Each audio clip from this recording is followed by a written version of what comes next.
इस समय हमारे साथ हैं ग्राम सभा मटकोपा के रहने वाले वरिष्ठ पत्रकार व पूर्व शिक्षक विनोद कुमार श्रीवास्तव जी। इनसे हम जानते हैं कि मेले का क्या इतिहास और महत्व है। स्वागत है सर आपका जीबी लाइव में। जी अपने गांव में लगने वाले मेले के इतिहास और महत्व के बारे में कुछ बताइए। हाँ, हमारे गांव में कुछ उत्साही युवकों ने सोचा कि अन्य जगहों की तरह यहाँ भी जो है दशहरे के अवसर पर मेले का आयोजन किया जाए। ऐसे लोगों में रामेश्वर लाल, स्वर्गीय रामेश्वर लाल श्रीवास्तव, गया लाल, मंगल लाल, बलदेव विश्वकर्मा जैसे लोग थे और उन्होंने सोचा कि दशहरे के अवसर पर गांव में स्वस्थ मनोरंजन के लिए ग्रामीण जो है शहर में जा नहीं पाते हैं, तो दशहरे के अवसर पर साल में कम से कम एक बार उनका भी मनोरंजन हो। इस दृष्टिकोण से 2 दिवसीय कार्यक्रम बनाया और 2 रात्रियों में ड्रामा कंपनी और दिन में जो है मेले का कार्यक्रम। तो शुरुआती दौर में गांव के लोगों ने मिलजुल करके एक हरिश्चंद्र तारामती नाटक का मंचन किया था। उसके बाद कुछ समय तक जो है बाहर की ड्रामा मंडली आती रही। सबसे बड़ा वो रहा कि प्रधानाचार्य जी, हमारे पिताजी उस समय भिटोली बाजार इंटर कॉलेज के प्रधानाचार्य थे।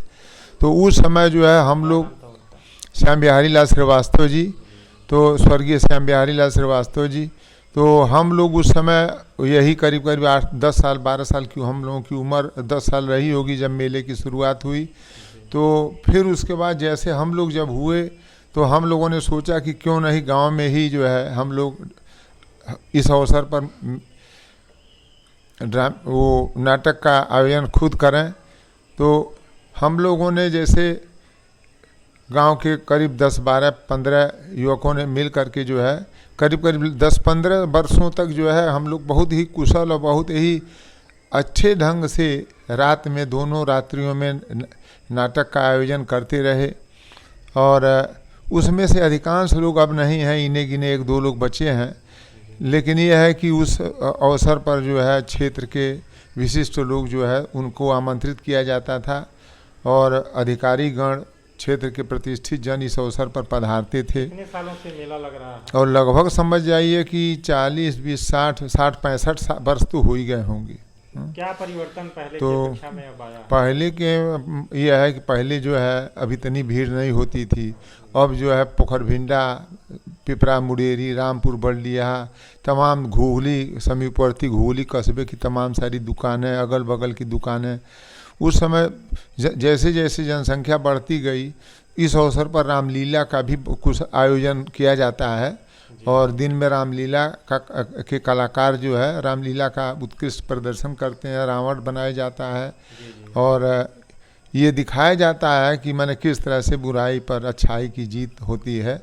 रामलीला के माध्यम से लोगों को इस उसका जो है एक संदेश भी मिलता है, शिक्षा भी मिलती है कि किस तरह से आदमी कितना भी महान हो जाए, बड़ा हो जाए, बलशाली हो जाए, लेकिन अगर राक्षसी वृत्ति है, तामसी वृत्ति है, उसके बुरे कर्म है तो अंत में जो है उसकी वही गति होती है जो रावण की हुई थी। बहुत बहुत धन्यवाद सर बात करने के लिए।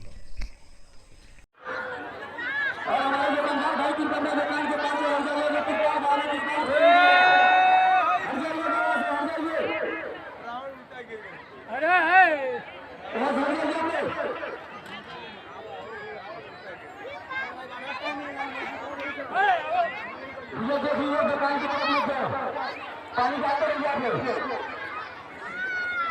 चलिए एक चौकी हटा लीजिए यहाँ से, आराम से भी, आराम से आराम से। अच्छा आप जल लगी रात से मार लीजिए, बंद हो रहा है।